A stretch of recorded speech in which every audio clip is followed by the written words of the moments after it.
Welcome to Serious Data Solutions. My name's Malcolm Chisholm. Today, we'll be looking at the 5 fatal flaws in a business glossary strategy. But before we get into that, we need to briefly review what a business glossary is and why you need a strategy for it.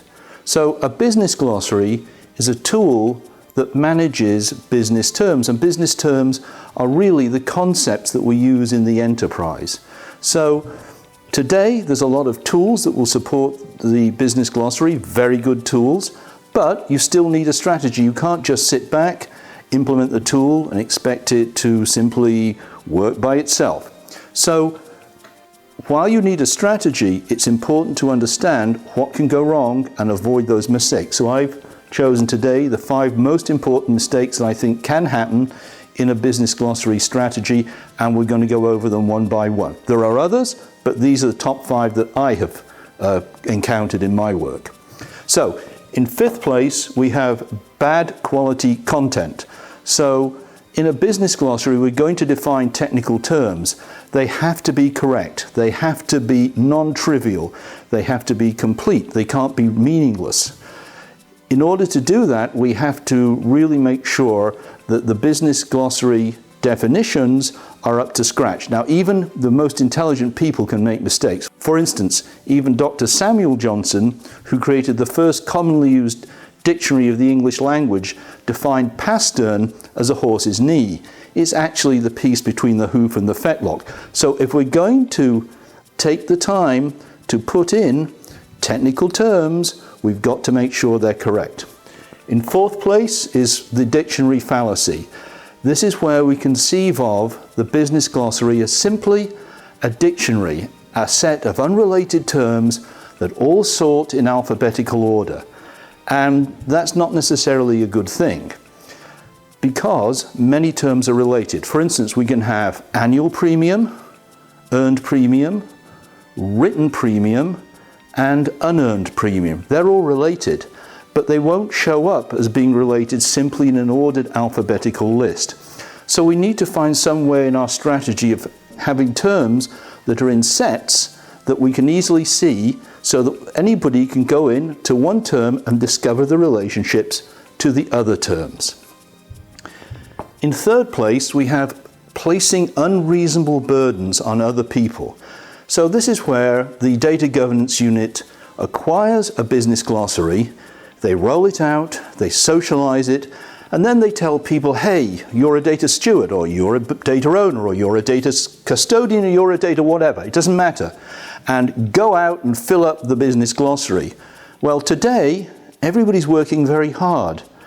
They're exhausted. They have no spare time. And to get stuck with this extra task is not something that's necessarily a good thing for them. And they're probably going to complain about it. So a useful lesson from history here is what happened to Socrates. Socrates used to go around ancient Athens, and he would ask people that he met in the street for definitions of truth, or beauty, or goodness, or virtue, whatever.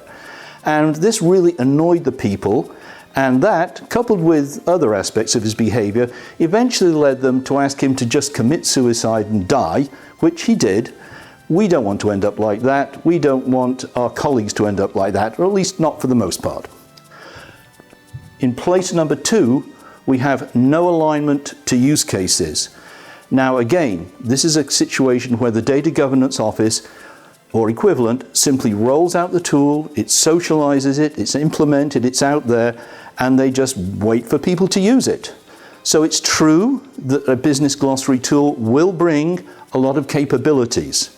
It has those general capabilities. But if they're not coupled with specific use cases, then the general business user isn't going to derive much benefit from that. After all, the general business user has been working without a business glossary for a very long time and probably doesn't see the need to change. Although there are a lot of things that the business glossary could actually do to help them. So we've got to focus on implementing specific use cases that can only be implemented through the business glossary in order to bring value to the enterprise. And in top place, we have insufficient content. This is where a business glossary is implemented without enough content. Now, a feature of a business glossary is that it has to have a certain level of content to be useful. And that level is actually pretty high. Now, you don't have to have that for the entire enterprise. It could just be for a subject area or data domain, or it could even be for a subset of related terms within a subject area. But whatever it is, it has to be fairly complete at the rollout phase. You can't put out a business glossary and expect content to very gradually over time build up to the level where it actually does become useful. That will never happen, and people aren't going to use it. So that's a real problem. You have to figure out a way in your business glossary strategy to get that content into it, at least for a part of the business, for it to be useful. Okay, so what happens if you don't avoid these problems, if you don't avoid these fatal flaws? Well, if you annoy people in the business, you're going to get dinged pretty quickly. But even if you don't, and everybody just ignores the business glossary, what's going to happen is that over time, maybe not for a year, maybe not for 2 years, not much will happen, but eventually you're going to get called in to executive management and sat down, and they're going to ask you why you've spent all this money and time and effort to build something that nobody uses and brings no value. In fact, they've got a net zero return on all the investment they put into it, and it's going to be difficult to answer that. And after that, there's going to be probably some pretty painful kind of punishment. So, all of this can be avoided by thinking ahead of time about the possible flaws that might exist in your business glossary strategy and then mitigating them. Now, that's going to be specific for your enterprise, but you've got to really focus on the practical benefits that you can bring. Business glossaries are great tools. They can do an awful lot, all kinds of things.